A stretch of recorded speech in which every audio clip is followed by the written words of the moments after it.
Good afternoon, everybody. We're getting ready to do the wellness ministry presentation about the connection between mind and body for healthier living.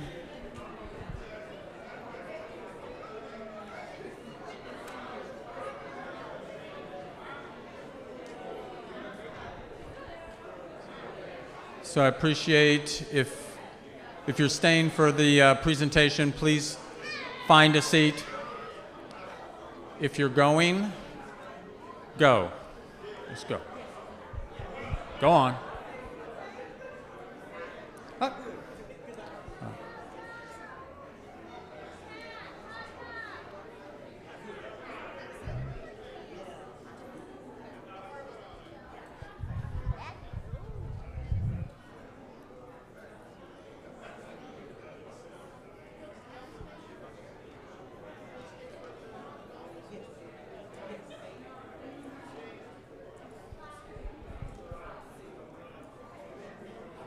The presentation is probably going to begin in about another 5 to 10 minutes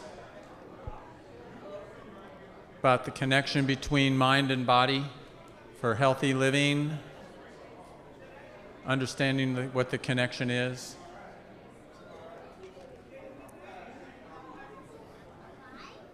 Today's presenter is going to be Dr. Maxine Notice. Dr. Maxine Notice.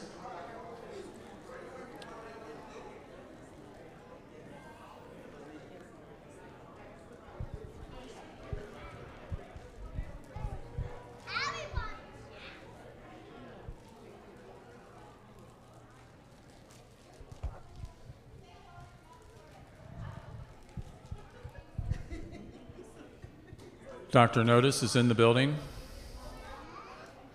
Hi. In a sec. In a sec. No, you're fine. There's that. Hold on.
Hello?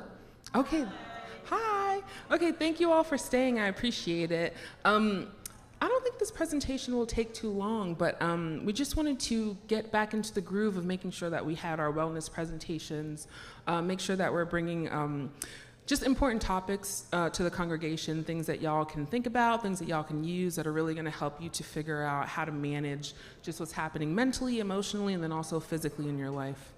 So today we're going to be talking a little bit about really the overlap of mental and physical health. So the way I'm going to be speaking about this is really through looking at the impacts of stress and how those really come to just kind of, be a part of our everyday life. Okay. Let's go forward. Okay, did I do something very not correct? Okay, I did. There we go. So this is this is our agenda. We're just going to be looking a little bit at the body-mind connection. We're going to be looking a little bit at the impact of stress.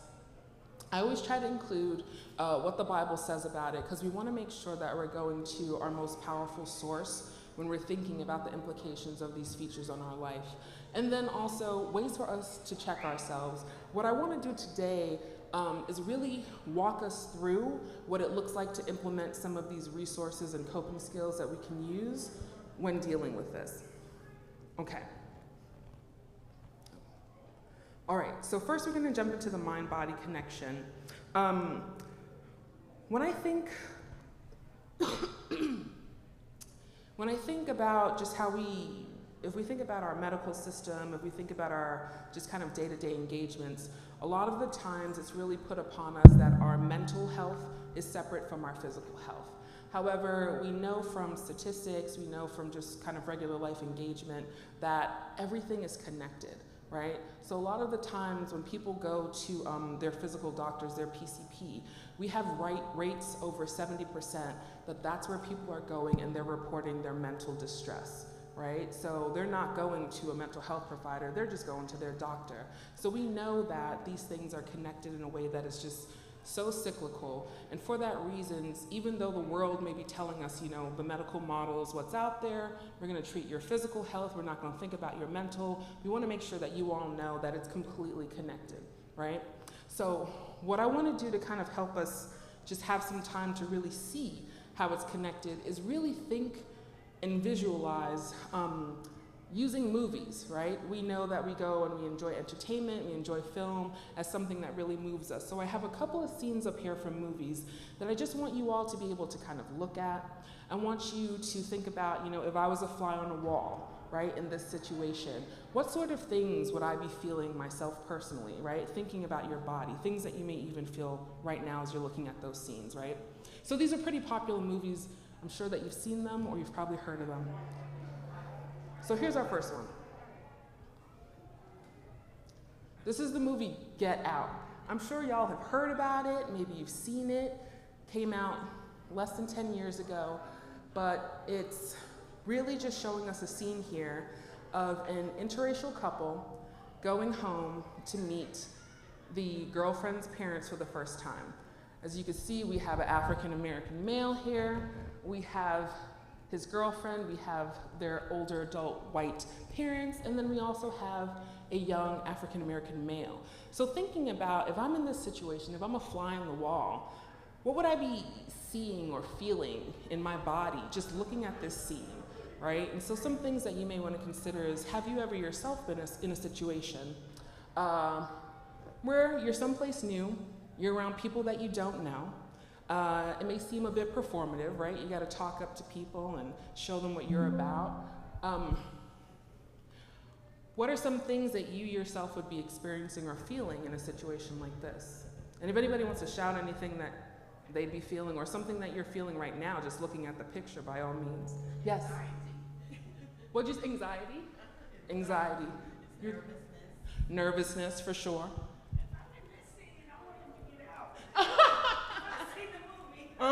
Yeah. Just scared. Yeah. I think that too, because sometimes we're in situations where they can be given to us as, oh, it's going to be completely fine, but then you get there and your whole body's alerting you to the fact that this is not correct, right? Your stomach, maybe your hands are sweaty, maybe you feel yourself getting hot, right? So that's definitely showing us that connection between our body and our mind. Let's move to the other one. The Passion of the Christ. So I'm sure that some of you have probably seen this movie. I haven't seen this movie. I saw this movie myself for the first time, I think last Easter. I decided to watch it finally after, it's probably been like 20 years, it feels like. But this is a movie that can be really harsh because it's going through Jesus' last day. It's depicting his death.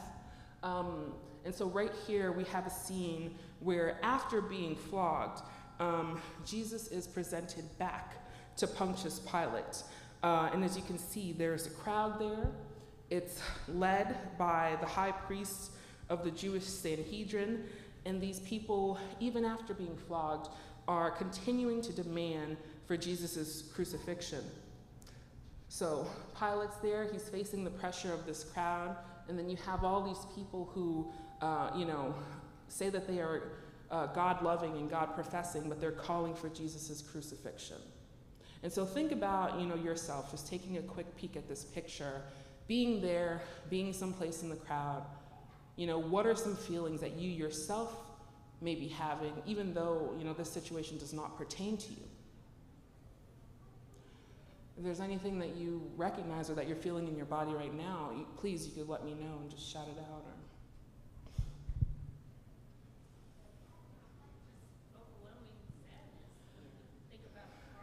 Yeah. Especially, I've never watched this because of that. Just It's because of intense. the detail. Mm-hmm. And I know that it's pretty graphic. So, Yes. yeah. Yeah.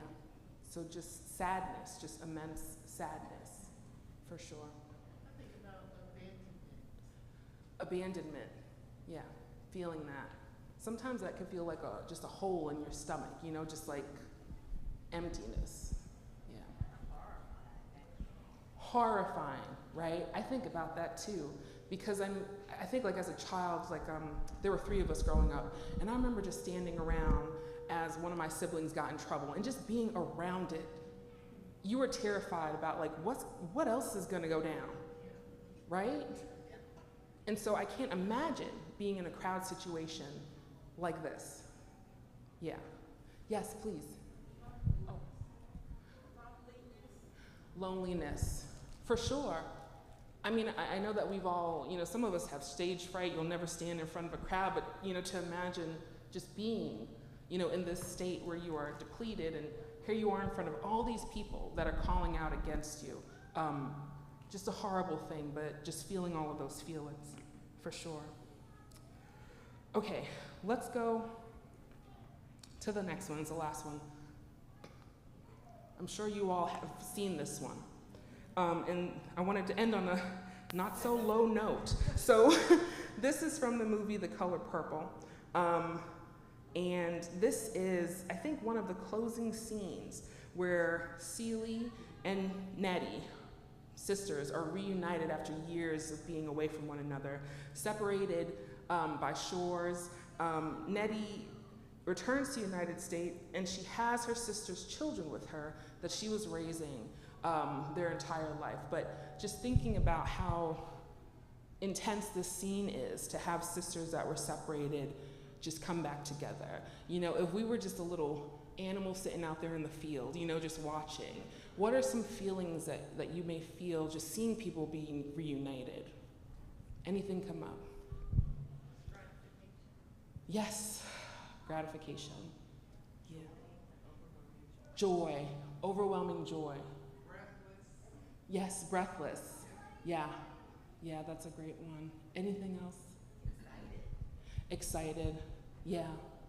I think about, just if you've ever picked anyone up at the airport, back when they used to let people in, but just seeing people, see their family again, you're happy, just seeing that. And so just imagining people after so long not knowing what's going on with one another, being reunited and just having a full family reunification, that's such a beautiful thing.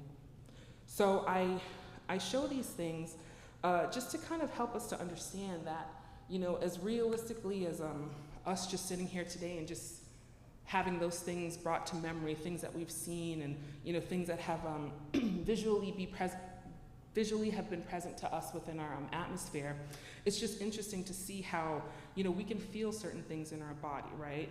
And so this just kind of proves to show that there's definitely a mind-body connection, and our ideas, our feelings, they're all linked to physical sensations. And so the conversation between our minds and our body is just so intricate that they're always influencing one another.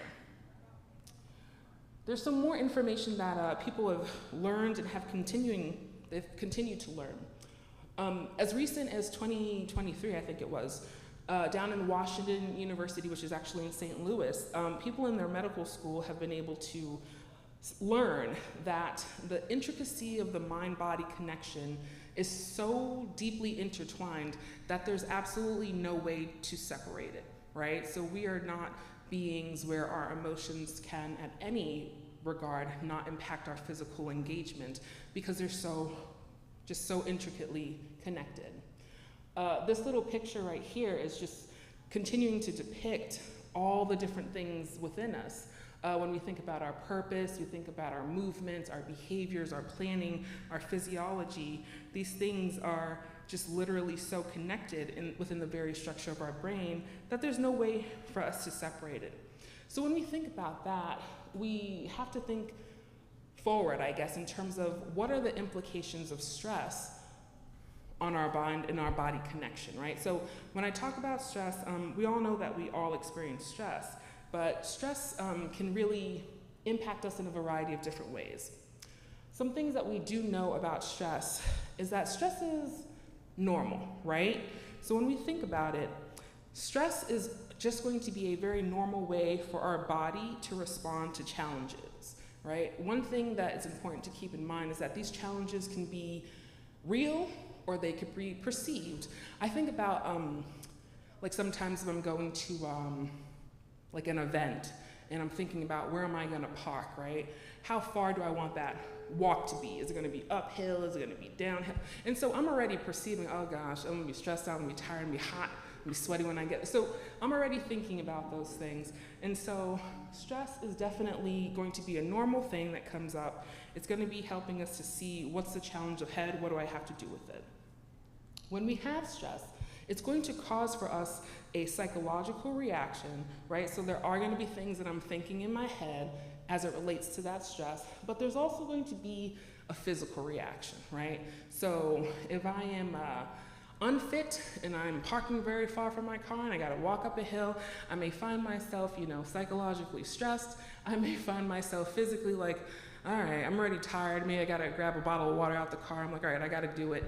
I'm gonna do it. But if I'm someone who's fit, if I'm someone who I run mountains or I run, tracks every day, it's not a thing. My mind would not even perceive that situation as one that's stressful. So we have to recognize just the factor of perception as it comes to stress. And I also think about motivation, right? So stress can be something that's motivating to someone, right? If I'm trying to get fit and maybe I want to park farther away so I could get my steps in, right? So it can be motivating for me to want to engage. Stress is giving us as I said, those mental signals that there's something ahead of me that needs to be taken care of, right? So I can be motivated to do that and get it done, right? If I park further away, I get my steps for the day, and then I'm all good. However, one thing we want to keep in mind is that it can also be harmful if prolonged, right? So if I run into a situation and let's say I'm stressed every day by where I'm parking. So I'm from New York City, right? So sometimes you get home, you can't find parking. My sister usually has to walk, maybe 2 blocks every day just to park her car. But if it's a day and I have groceries, if it's a day and I'm carrying water in the house, if this is happening all the time, it could be a prolonged stressful situation that can be harmful to me. Not because of giving someone exercise or whatever, but when we think about prolonged stress, we have seen research that, specifically in African Americans, prolonged stress, especially due to things like systemic racism, prejudiceness, even issues with socioeconomic status, that could lead to higher cortisol levels for us, right? So when we have higher levels of cortisol, we may have harder medical issues, especially as it relates to our heart, right? So we want to make sure, as much as we possibly can, that stress is something that's coming in, but is also going out of our life, as opposed to staying on for too long. Okay. This right here is just going to give us some information about physical symptoms that can come up for us when we think about stress. So this is how it can show up in our body. And if there are any additional ways that you have experienced it yourself or that you've seen it, stress showing up in your body, please feel free to shout it out, because it can come out in a lot of different ways. So as we can see here, lower immune system. If you see somebody that's like getting sick all the time, or maybe you've experienced that yourself, where I'm just catching a cold all the time, it feels like I'm staying sick. Hair loss, we know that that happens. Weight gain, teeth grinding. I know people where they're dealing with that situation, where it's like, oh, my teeth are hurting all of a sudden. right? It's like we need to check our stress levels, right? Because there could be something going on that's leading to that you're unconscious about when you're sleeping. Appetite changes as well. Any other things that you all have? Yes, please. Headaches? Yes. Physically headaches. Yeah, changes in your energy level, for sure, yeah. Anything else? Get a lot of muscle tension, so my back and my shoulders hurt more. Yes, for sure. Muscle tension is a big one. Or even stomach aches or digestive issues. Yes, digestion issues as well. Yep, I've heard it and I've probably seen it all. I know myself, I've experienced muscle tensions, like I'd be in a state where my arms are always up. Like I'd sleep like this and just like, ugh. It's because I'm stressed out. I didn't even know what was going on. Yeah, please.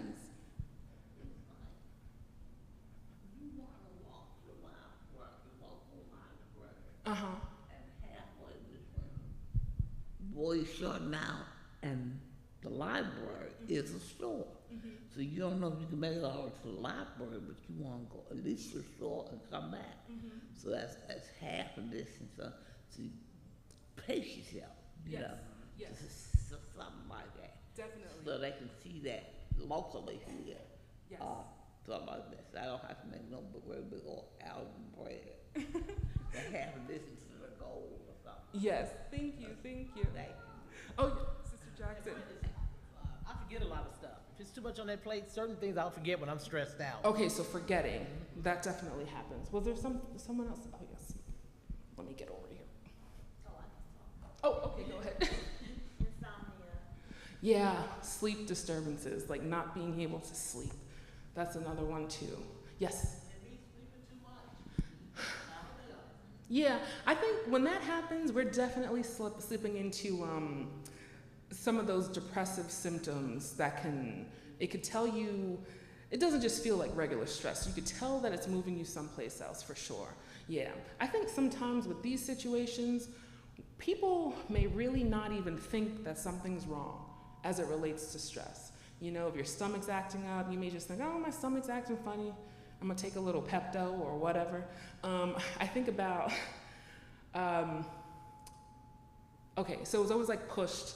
I was born in the 80s, but I don't like remember it. But when I think about like Wall Street, there were a lot of stockbrokers that had like a lot of stress, and you'd always see guys with like Maalox, like because they'd have like ulcers, right? From just like the stress of watching the market and the numbers and so they're just drinking Maalox all the, like I don't even know if they still make Maalox, but whatever. You know, just thinking about ulcers, like from the stress of work. So these are physical things that can literally happen to your body because you're so stressed. And we can really think, oh, it's not a big deal, I'm gonna keep going. I'm gonna drink my Maalox, maybe if I'm losing my hair, I'm just gonna slap a wig on, or you know, whatever. But these are things that your body's trying to tell you as a response to stress. Let's look at some of the psychological things that come up, right? Some of those mental symptoms, because these things are very real as well, and sometimes we may not recognize it as coming from stress. But as you can see there can be irritability, right? Somebody just gets a little snappy, right? But maybe they're snappy all the time, right? Or maybe they're doing that more frequently. Difficulty concentrating is a big one. So if people have had things that they used to engage in, if it's, you know, doing some crafts or watching the news, they can't even focus on it anymore, right? They just can't concentrate. Anger, right? So anger is gonna be one of those emotions that it is literally on the surface of everything else that we're feeling, right? It's so much easier for anger to just come out. Then we also have apathy, which I think is a big one that people don't talk about. Just kind of feeling like joyless. You know, I'm just moving through the motions, kind of numb, I don't care. You know, what do we want to eat? It don't matter. You know, where do we want to go? I don't care. You know, it's something that I think can be very present, and people can see this as normal and not in connection to stress. Anxiety is something that comes up. Lack of sex drive is something that comes up. Feeling overwhelmed is something that comes up. Are there any other things that y'all may think of that could come up? I know Sister Jackson said earlier, like memory, right? Like your memory just like, I can't even hold anything in my head. But anything else like mentally that can impact and just show up when you're feeling stressed? Lack of motivation, laziness, Yeah, lack of motivation, laziness for sure. I think that's how those are definitely our words for those things, you know what I'm saying? Yeah, procrastination, like waiting. Yeah, I'm gonna just wait, yeah. Anything else? I like to say we need to leave our car park at the church and walk at least to the store and come back. That's all. Exercise we did a long time ago in another nursing home in another city. You can go as a group so you don't single you out. I see. Thank you. Some more exercise would be good. So that's all. Oh, is that me?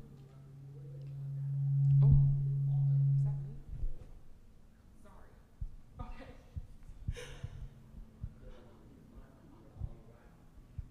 All right, thank you so much, ma'am. Yes. Sometimes I'm like unable to articulate my thoughts, like just lack of clarity. Yeah, that's interesting. Saying I'm just so stressed out. I'm like, Huh. That's interesting. I guess that's one, and I think about that if you're like in a position or where you're working and let's say you have to speak a lot, you have to like present with clarity a lot, when things don't translate from your mind to your mouth. And I get that a lot with teaching. If I'm working on a heavy project and now I have to go say something over here, I will lose concepts, I'll lose words that I know are there. They just don't make it from my mind to my mouth. Yeah, so that's another one. Yes, problem solving, for sure.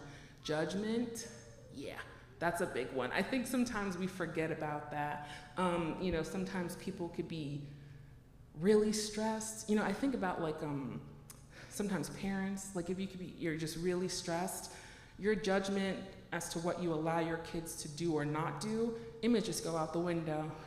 If you don't have the time, you don't have the energy to think about it, well, go ahead. Go on with whoever and do whatever. You can't think about it, right? And so that's definitely something that comes up. I want to talk a little bit about kind of the difference in stress. When we think about stress, there are going to be a variety of things that can impact it, right? The first is going to be external factors. So we know that stress can be triggered by a variety of things that are happening just outside of you and just kind of in the world around you that you see yourself in. These could be things such as work deadlines. It could be a new financial or relational problem that just kind of came up. It could be even major life transitions, right? So think about somebody selling a house, buying a house, moving someplace new. These are all external factors that can lead to stress. We then have our internal factors, right? So these may be some of the things that are generated more from inside of us, right? So these can be things that are really focusing on negative thoughts. It could be worries that we have. It could even be unrealistic expectations that we have for ourselves or maybe of others, So how we think is always going to be a factor in how we experience stress, right? And then lastly is perception, and it kind of ties all these pieces together. But I know this cartoon here is talking about looking at a glass half full and a glass half empty. That is definitely something that we have to keep in mind. Obviously, there's going to be situations where, somebody has a bigger cup, right? So that's going to make a difference. But, how are we perceiving things, right? Is the glass of our life and the situations that we're dealing with, is it half full or is it half empty? So thinking about how we're thinking, our individual perceptions, that is really going to be something that is the most impactful in terms of how we deal with stress. And I think that it's great because as Christians, this is where we have the opportunity to gain the upper hand, right? Is when it comes to perception. And then I think it moves beyond perception into just kind of knowledge, right? How we maintain our faith and how we kind of make sure that we're keeping that focus on God and the fact that He's in control, that is going to be the ultimate way in which we learn to kind of master our perception, and then we're going to learn to be able to deal with stressors effectively. So I think that's really important because we don't want to pretend that we don't have this mind-body connection. We don't want to pretend that when I'm feeling a certain way, it's happening for no reason. We want to be able to check into it, and then we want to be able to address it. Okay, so moving on to what the Bible says, because we know that that is the most important thing that we want to keep in mind. We are holding the Bible just as our truth, and this is going to be where we get our perception. This is where we're going to get our knowledge. This is where we're going to get all the information that we need in order to help us think. How do I identify what's happening as it relates to stress? And then how do I go about managing it and thinking about it?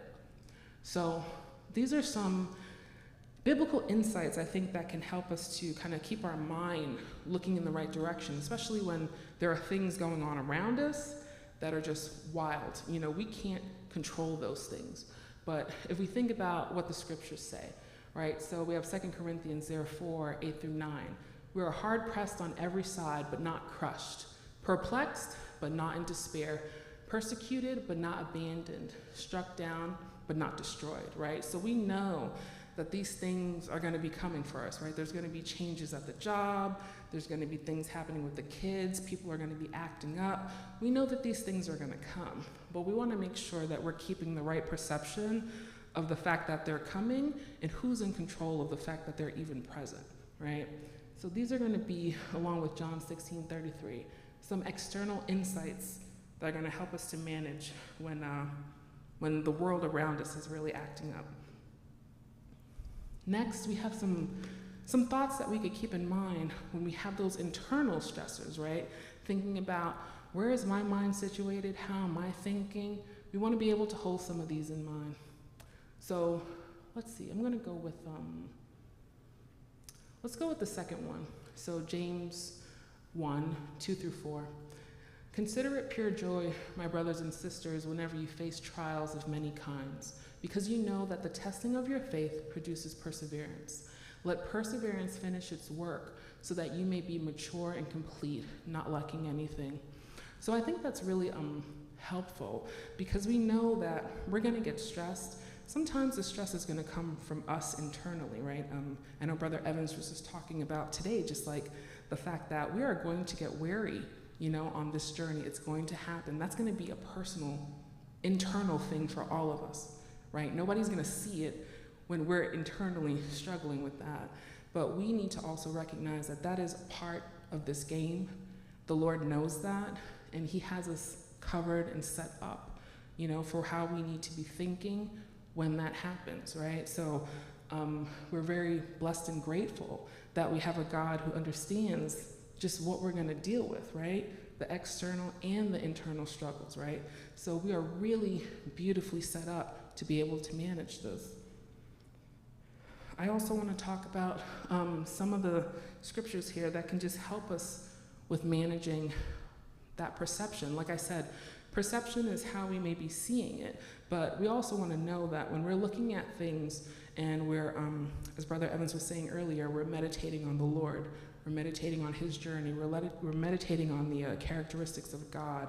I think that that perception definitely elevates more into us holding on to essentially our faith, right? These are things that we know, right? And so these are scriptures that we can use to help us just get our mind back into that way of connecting to our faith, connecting to what we know when we're dealing with stress.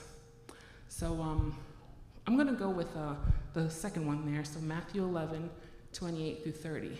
So this is Jesus speaking, and He says, "Come to me, all who labor and are heavy laden, and I will give you rest. Take my yoke upon you and learn from me, for I am gentle and lowly in heart, and you will find rest for your souls. For my yoke is easy and my burden is light," right? And so if we are stressed, if we are, struggling, and we just really stop to read this and think about what Jesus is promising us that He will do, right?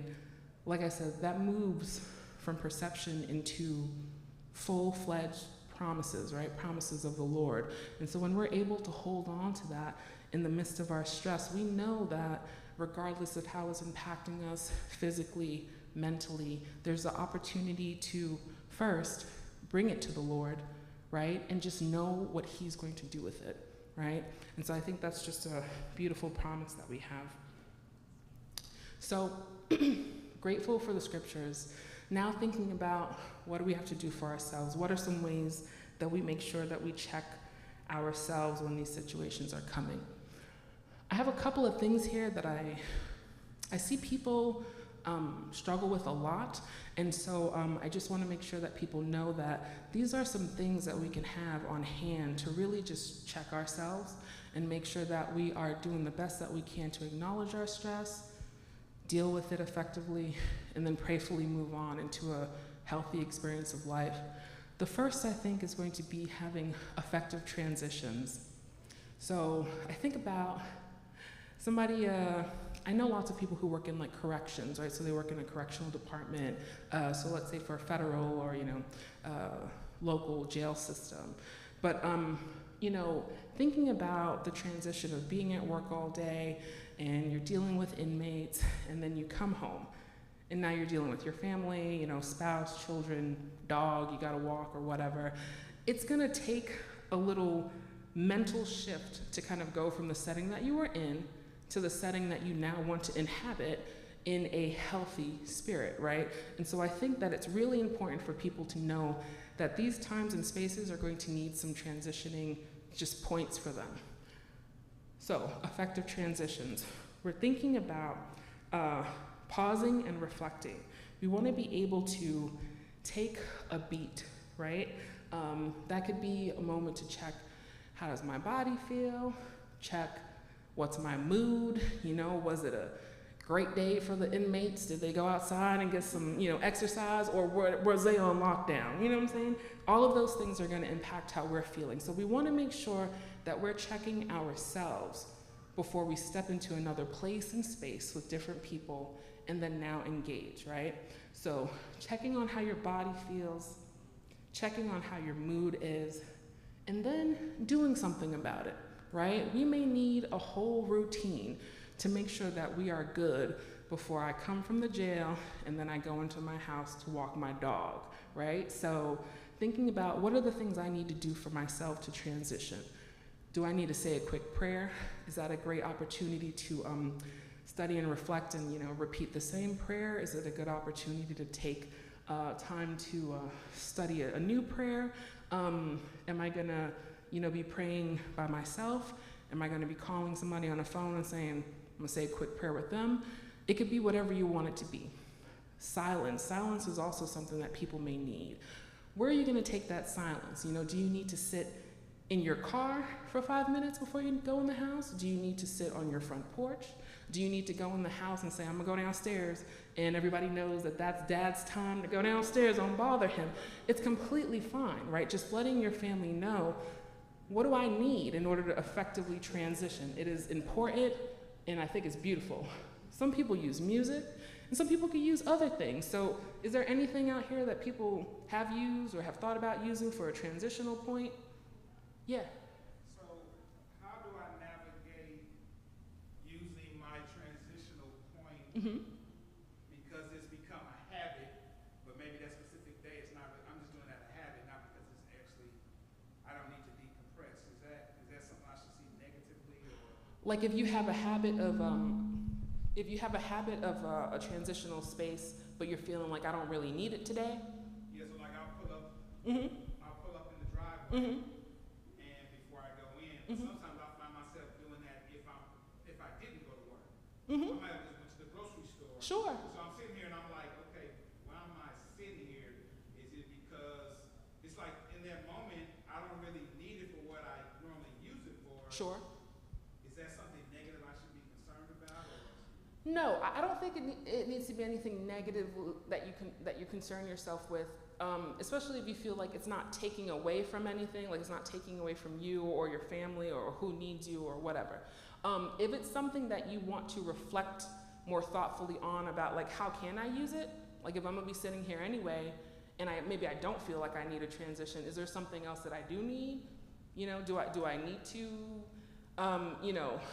do I need to pray about something? Do I need to take a deep breath about something? Do I need to, if the space is there, I think that I would question myself about how can I use it most effectively right now if it has become habit. Yeah, right? Because If we got some good habits, we don't want to lose them, but we want to use them wisely. Yeah. Yes? I know I've heard of a concept of like a trouble tree, and I've talked about that before, where Okay. when you get to the house, there's the post of the garage.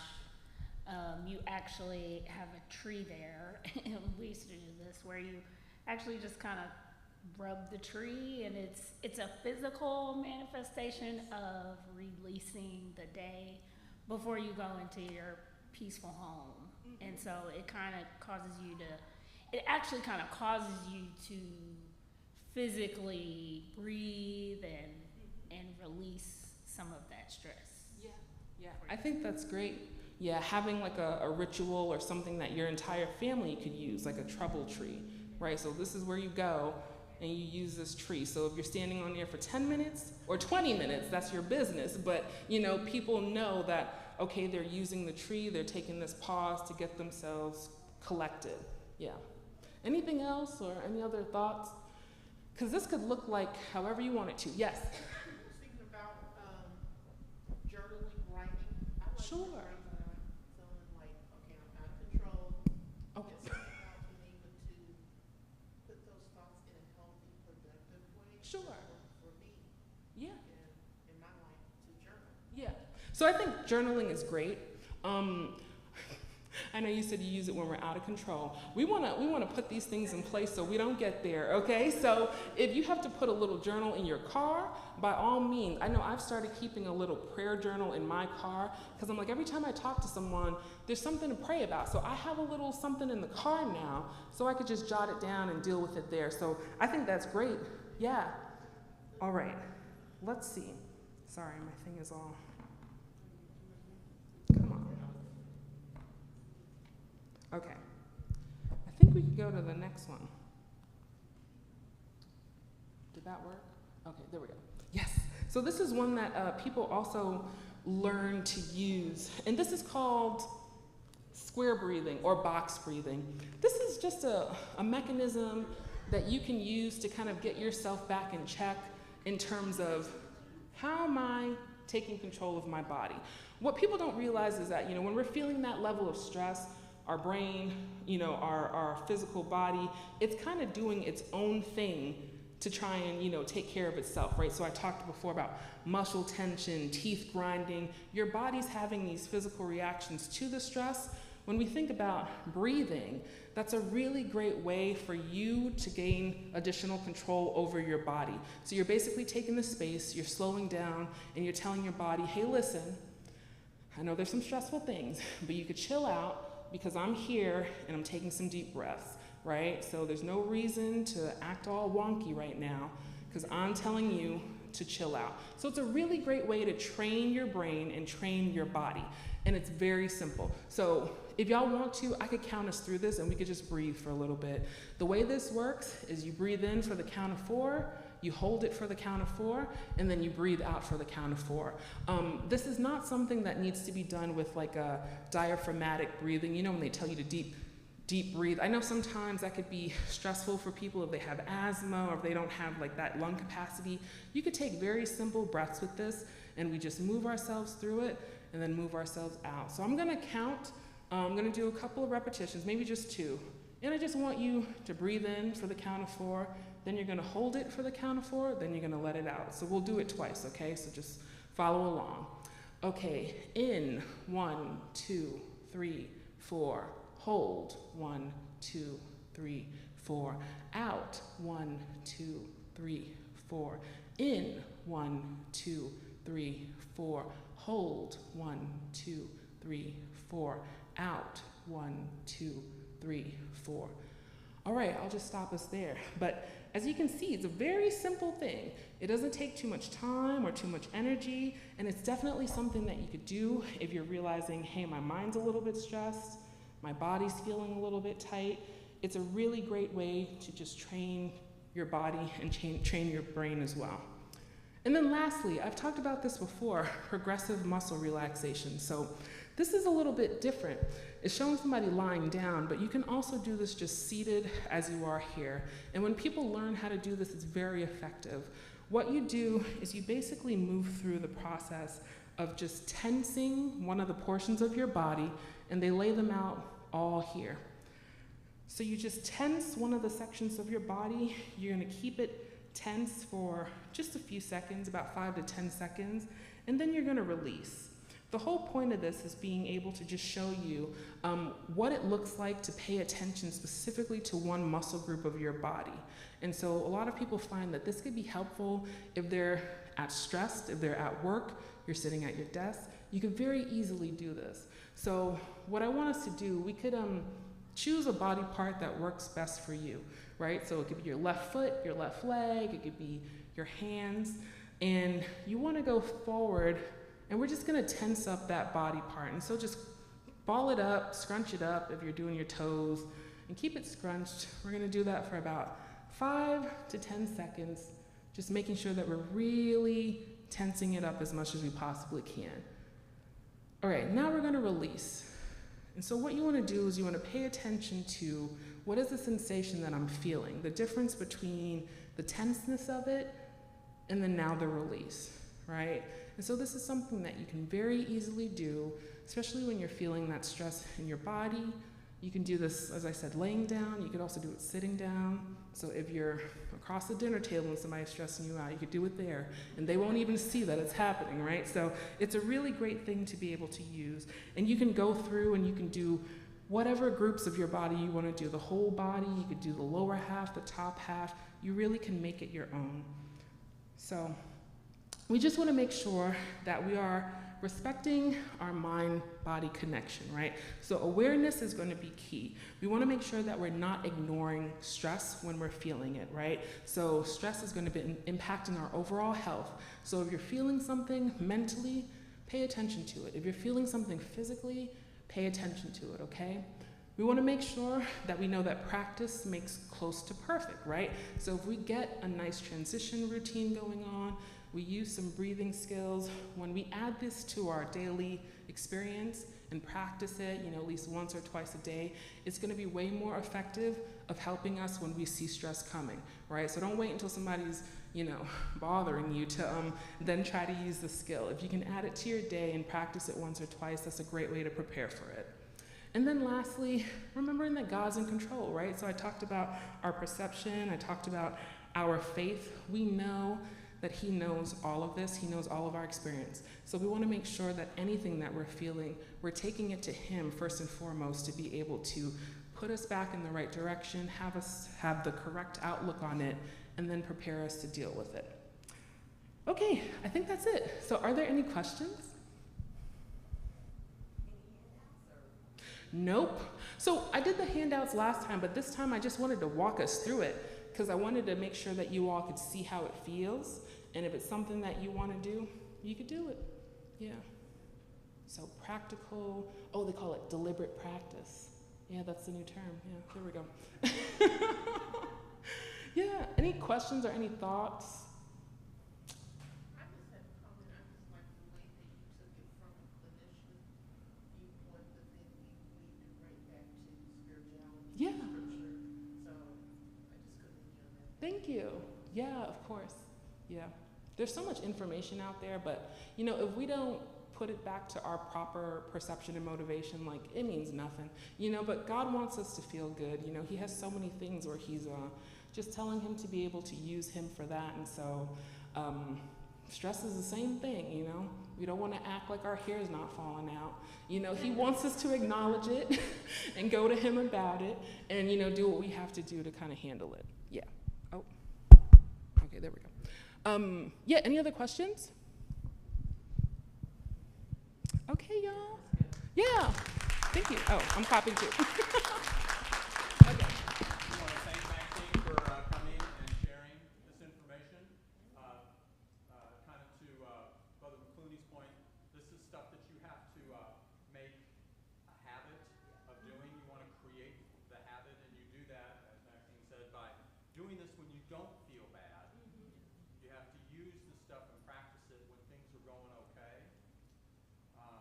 And that way it'll just be available to you. Okay. So, next month we're going to be talking about youth mental health, and that